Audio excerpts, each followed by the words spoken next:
Саламатсыздарбы, урматтуу телекөрүүчүлөр. Ала Тоо 24 каналынын түз эфиринде маек берүүсү. Бул жолку чыгарылышты мен Амантур Шергазиев алып барам. Ал эми берүүнүн бул жолку чыгарылышында биз парламенттик шайлоо, анын жыйынтыгы жана коомчулукта талкууланып жаткан айрым маселелер, деги эле шайлоо тууралуу сөз кылмакчыбыз. Биздин суроолорубузга антикоррупциялык ишкердик кеңештин мүчөсү, Элдик Көзөмөл деп аталган коомдук уюмдун төрагасы Радик Шабданов мырза жооп берет. Саламатсызбы? Биздин студияга кош келипсиз. Радик мырза, баягы парламенттик шайлоону өткөрдүк. Сиз дагы атуу катары өзүңүздүн милдетиңизди аткардыңыз, добуш бердиңиз дегендей. Деги мындай жалпы жолунан алганда парламенттик шайлоо мурдагыларына салыштырмалуу кандай өттү?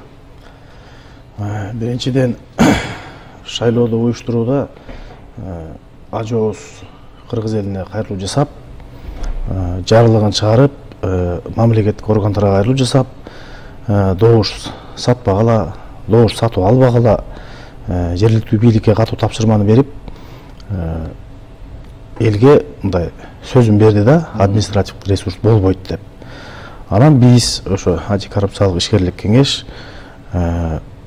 президенттин ошо элге кайрылган сөзүн колдоого алып, платформа АДС деп кыймыл түзүп, ошо Нурипа Алиевна Муканова баш болуп, биз жерлерде түшүндүрүү иштерин жүргүзүп баштадык. Биздин облустарда, райондордо, шаарларда өкүлдөрүбүз бар, секретариаттын кызматкерлери.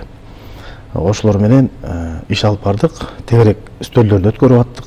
Ошол жерде бийлик өкүлдөрү, ошо губернаторлор баш болгон, мэр, акимдер келип, айыл өкмөттөр ортодо бир меморандумдар түзүлдү. Ошол жерде биз эл менен сүйлөшкөндө, ошо бийлик өкүлдөрү менен сүйлөшкөндө биз байкап аттык, административдик ресурс болгон жок. Шайлоо күнү да биз тышкы байкоо жүргүзүп аттык. Баягыдай ташып келүү, ачык эле акча таратуу, мындай жетелеп кирип кетмелерди байкаган жокпуз. Анча-манча бир болуп атты сигналдар. Ал боюнча Ички иштер министрлиги чара көрүп атты.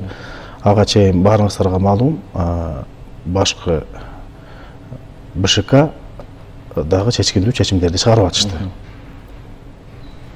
Эл аралап жүрдүңүз да, мына калк аралап дегендей, шайлоого чейин элдин маанайы кандай эле бул үгүт өнөктүгүнүн жүрүшүндө алдыда боло турган саясий процесстин алдында элдин маанайы кандай эле?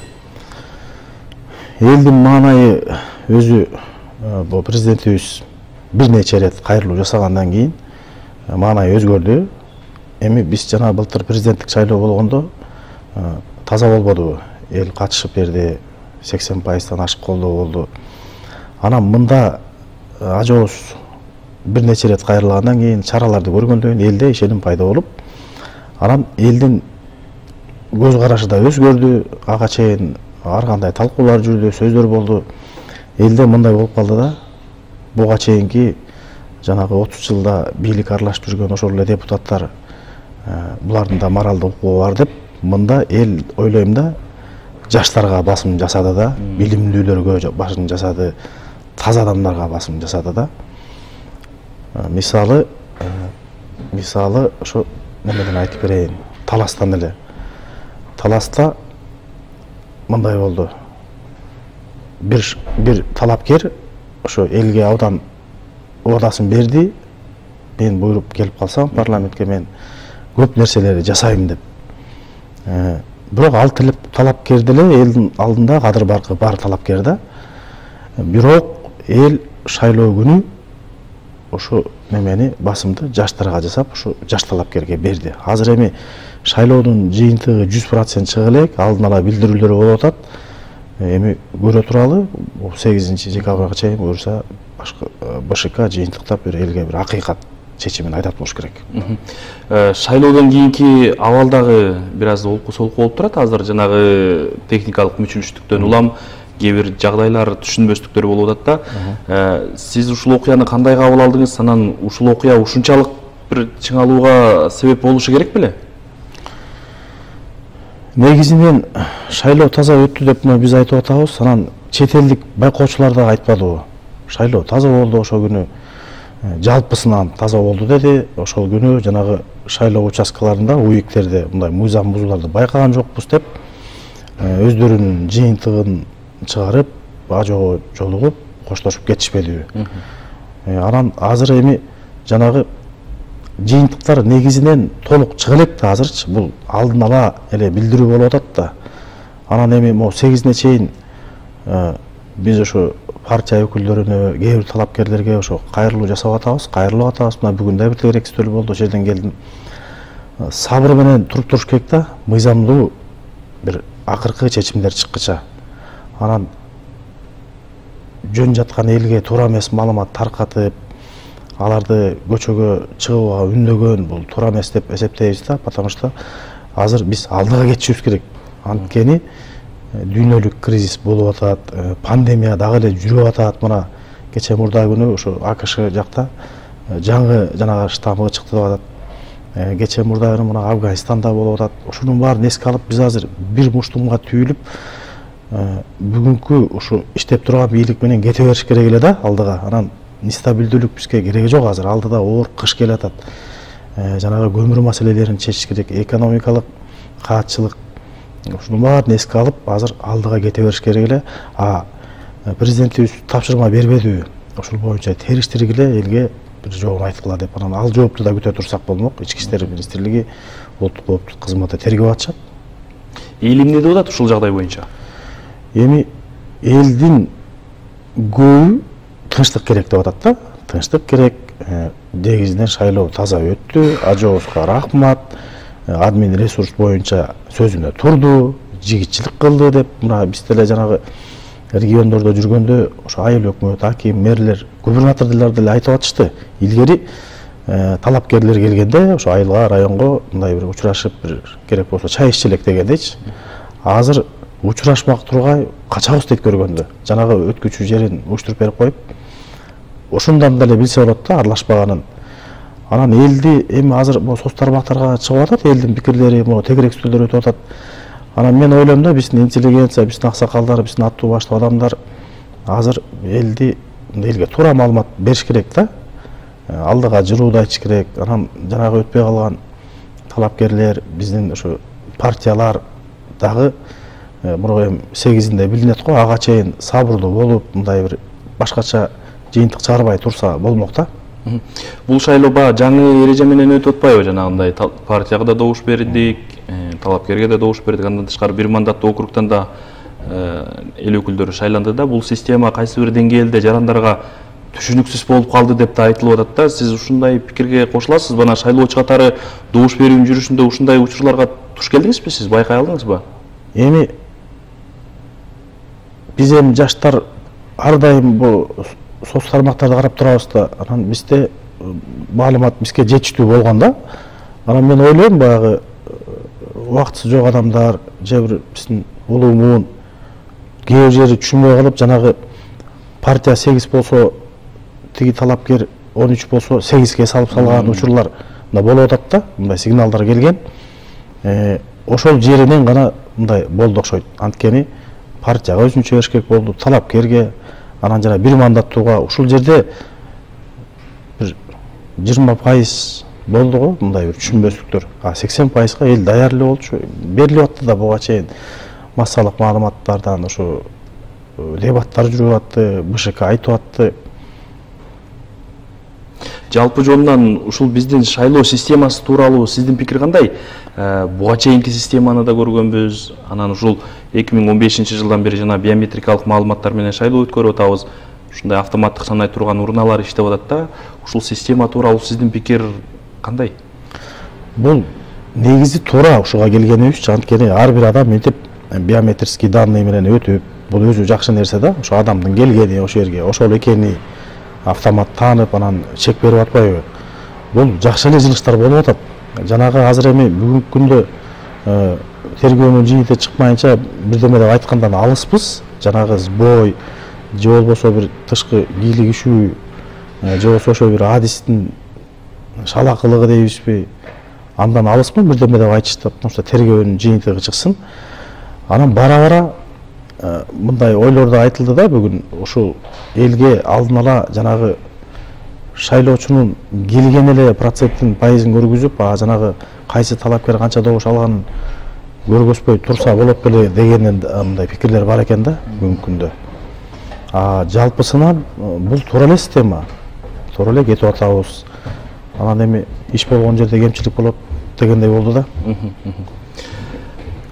Эми кеңештин ушул сиздер мүчөлүк кылган антикоррупциялык кеңеш тууралуу азын улак кеп кылсак, азыркы учурда бул кеңеш эмне иш кылып атат? Анын ичинде аймактарда кандай иштерди жүргүзүүдө?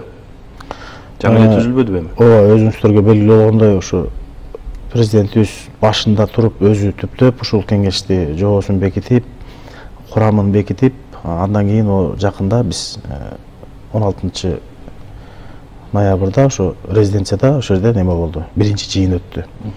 Ошол жерде президентибиз сөз сүйлөп, биз мүчөлөр сунуш берип, ошол жерде маалыматтар угулду, ошол жерде баш прокурор сүйлөдү. Аягында кайра ажообуз ошол жерден жыйынтыктап, ошол жерден тез эле жооп берди. Ошол жерде баягы болгон суранычтарга, кайрылууларга, анан тийиштүү органдарга тапшырма бере кетти. Эми бул кеңештин түзүлгөн себеби буга чейин ошо коррупция менен күрөшүп келген кызматтар болгон. Ошо кызматтарды жоюп, анан ошо коррупция менен күрөшүүдү, ошо себептерин аныктоо, алдын ала иш алып барууну ушу кеңешке берди десек болот да. Бул кеңештин курамында илимий чөйрөнүн өкүлдөрү, жогорку кеңештен келишти, мамлекеттик органдардын өкүлдөрү, жарандык коом баары келип, азыр эми бүгүнкү күндө бизде азыр жумуш топтор түзүлөт, Кудайым буйруса. Ошол жумуш топтор бир 7 жумушчу топ болот деп турабыз. Сот органдары менен, прокуратура органдары менен, күч органдары менен, илимий чөйрө, өкмөт, жогорку кеңеш, жергиликтүү бийлик менен иштеген жумуш топтор түзүлөт. Биз ошо мүчөлөр, ошо жарандык коомдон келген мүчөлөр ошо жумуш топторду жетектеп иш алып барабыз. Бизге эми кайрылуулар келиши мүмкүн, сунуштар келиши мүмкүн. Анан азыр баягыда ошо жыйында концепция кабыл алынган. Ошо концепциянын негизинде азыр стратегия, бир 2 жылдык, 4 жылдык стратегия жазылат да, коррупция менен күрөшүү, алдын алуу, аны себептер менен күрөшүү, анан иш план. Ошол жерде бөлүнөт, кайсы органдар эмне менен алек болуш керек. Ошол иштер менен азыр буюрса иш алып барабыз. Анан биздин секретариаттын ар бир областта, райондо, ар бир шаарларда өкүлдөрү бекип атат. Элдер ошолорго кайрылып атат, кайрылуулар менен. Алар болсо ошо жергиликтүү бийлик менен, сот органдары, прокуратура менен тыгыз иш алып барат. Негизинен бул кеңеш кандай тартипте иштейт? Анан жарандар сиздерге кантип кайрылса болот? Анан алардын кайрылуулары кандай шартта каралат? Чечим кабыл алуу маселеси кимде болот? Жарандар биздин ошо жергиликтүү өкүлдөргө кайрылат. Жергиликтүү өкүлдөр ошо кайрылганда ошол маселени карап чыгып эле, если ошол кайрылуу прокуратурада же бир ички иштер министрлигинде же сот органдарында каралып аткан болсо, ошол жака эле жиберет. Анан ошол органдар ошол жерден жыйынтык чыгарбай көпкө созуп, ал жерде бюрократия болуп, туура эмес чечимдер чыгып, адамдардын укугу корголбой турган болсо, анан бизге бул башкы катчылыкка келип түшөт. Анан биз берден жумуш топтор, тиешелүү жумуш топ ошол кайрылуунун үстүнөн иштейбиз. Анан жыйында биз билдирдик. Ошондой кайрылуулар, сунуштар эгер ошо мамлекеттик органдар тарабынан, сот, прокуратура тарабынан акыйкат чечилишине бир көмөк көрүлүп, же бир ушундай болбосо, биз президентибизге, коррупциялык кеңештин төрагасы Сатыр Кожоевичке биз билдиребиз. Ошол жерден ажообуз чечим кабыл алыш керек. Кардиналдык чечимдерди ошол орган жетекчилерин кызматтан алабы, же сөгүш береби? Ушундай тартип. Ушул кеңеш ишкерлер ортосунда, бул эң эле коррупцияга көп кабылган биздин ишкерлер, андан тышкары жөнөкөй жарандарыбыз дагы бар албетте. Ушул антикоррупциялык кеңеш эл менен мамлекет ортосундагы коррупцияны жоюуда бир кайсы бир деңгээлде көпөрө болуп бере алабы? Келечеги кандай деген маселе? Келечеги жакшы болуш керек. Ошо бул жерде ишкерлер да бар да. Азыр эми ишкерлер да өзүнүн сунушун берет. Бул антикоррупциялык кеңеш, мисалы жанагы жумуш топтор тууралуу айтпадымбы? Азыр эми мына жогорку кеңеште мыйзамдар, көп мыйзамдар ошо инвентаризация болот. Ошол жерде ошо кеңештин мүчөлөрү сунуштарды беребиз. Ошол эле ишкерлер берет. Ишкерлер көп маселе бар экен, алар айтып атышат. Мындай кылалы, андай кылалы деп ошол сунуштардын баарын берет. Анан эми жаңы, Кудай буйруса, жаңы парламент келсе, биздин жумуш топтор ошо парламент менен иш алып барат. Анан эми бул коррупция менен күрөш, коррупциянын ошо себептерин аныктоо, бул президентке же ушул кеңешке же бир тийиштүү органдарга эмес, бул жалпы эл ар бир жаран күрөшүш керек го дейм да, ошо коррупция болгон жерди аныктап, ошону бир маалымдап тийиштүү органдарга. Анан кеңеш ушу жакшы ой менен түзүлдү. Ушу кеңештин башында ушу президентибиз өзү турат. Бул жакшы, мындай жемиштүү иштерди жасайт деп биз ишенип турабыз. Радик мырза, ушу берүүнү жыйынтыктап атып мен сизден бир корутунду ой уккум келип турат да. Азыркы ушул кыйын, кыйчалыш кризистик абалда, шайлоодон кийинки кризистик абалдан кантип чыксак болот? Сиздин кайрылууңуз кандай эле? Менин кайрылуум ушу урматтуу биздин партия өкүлдөрүнө, жеке талапкерлерге, деги эле кыргыз элине, жаштарга азыр биз сабырдуулук менен мурагы жыйынтыктарды күтүшүбүз керек. Ошо БШКнын жыйынтыгын, тергөөнүн жыйынтыгын, анан көчөгө чыгып, ар кандай бир немелерге алдырбай, ар бирибиздин өзүбүздүн ишибиз бар да үйдө. Ошол иштер менен алек болуп, анан көрөк ден соолукту карап, мына жанагы айтпадымбы, пандемия келатат, жанагы дүйнөлүк кризис тиги бу.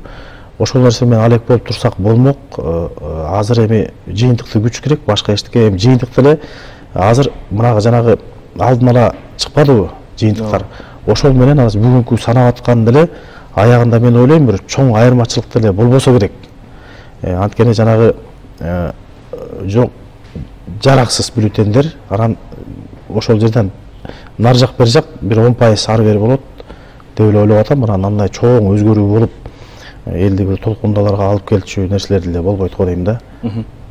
Чоң рахмат, Радик мырза, биздин суроолорубузга жооп берип, маек куруп бергениңиз үчүн Рахмат сиздерге. ыраазычылык билдиребиз. Урматтуу телекөрүүчүлөр, бул жолку чыгарылышта биз антикоррупциялык ишкерлик кеңештин мүчөсү Радик Шабданов менен маектештик. Шайлоо маселеси, андан тышкары ушул жаңы эле түзүлүп азыркы жерде иштеп жаткан антикоррупциялык кеңештин ишмердүүлүгү, максаты, алдыга коюлган пландары жана башка маселелер талкууланды. Саламатта туруңуздар.